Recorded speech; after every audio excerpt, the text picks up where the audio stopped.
Chapter 1. Sunshine and Friendship. Parasols of every color in the rainbow filled the burning sand, while laughter traveled through the air like a drumbeat, filling the atmosphere with the sounds of family fun. They had just met at Holgate Beach, New Jersey, on a hot summer day in July, when their parents had laid out the beach blankets and set up the umbrellas. Their eyes met, and with a delighted nod to find each other, they began to play. Running through the sand with a beach ball, throwing it over the volleyball net.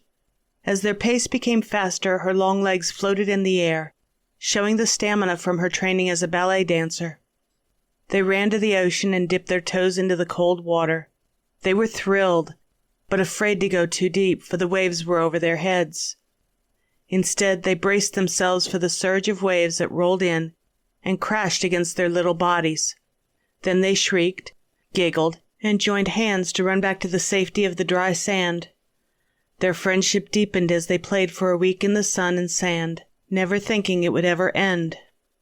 Playing the roles of royalty, he was her king and she became his queen, as they pushed the sand into mounds, created deep channels around their castle, and waited for the ocean waves to fill their moat, then watched the water run into their castle and wash it all away.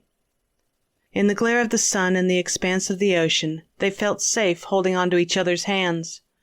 The sand was warm and comforting under their feet as they ran to the shore and back, collecting seashells and filling their beach buckets to the top. The boy's foot fell a smooth bump.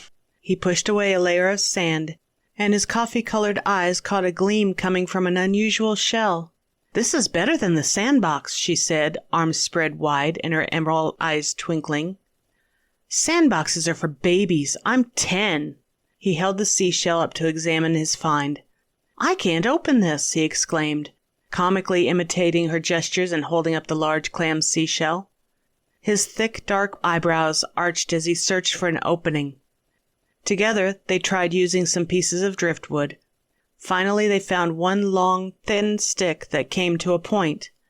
"Ah, maybe there's a pearl inside."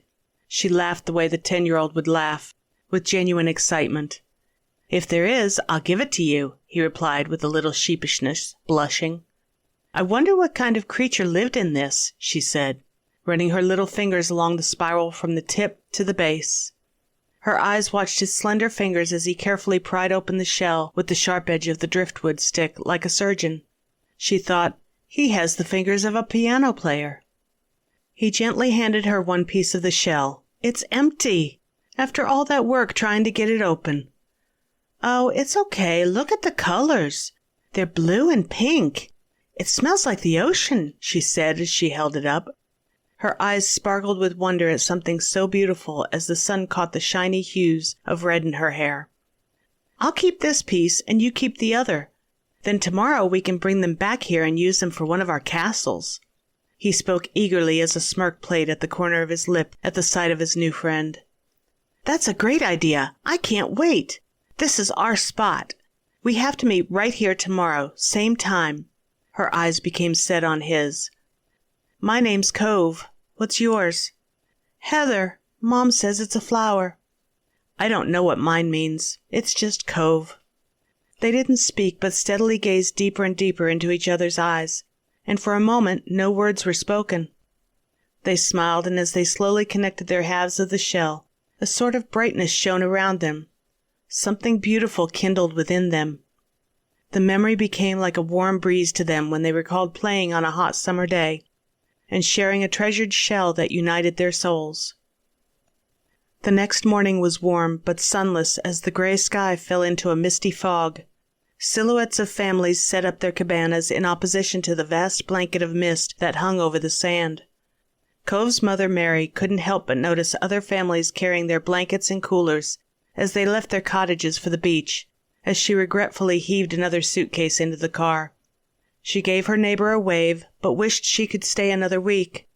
Then she went back into their cottage looking for her son. "Cove, come on, hurry up. Help us pack the car. It's time to leave." She rolled her eyes in exasperation with a flushed face. "But, Mom, I promised Heather I would meet her back at the beach today. I have the other half of the shell." His eyes became wide from the surprise that they were leaving. Then, with a single robotic motion, he reached for the door. "I'm sorry, son.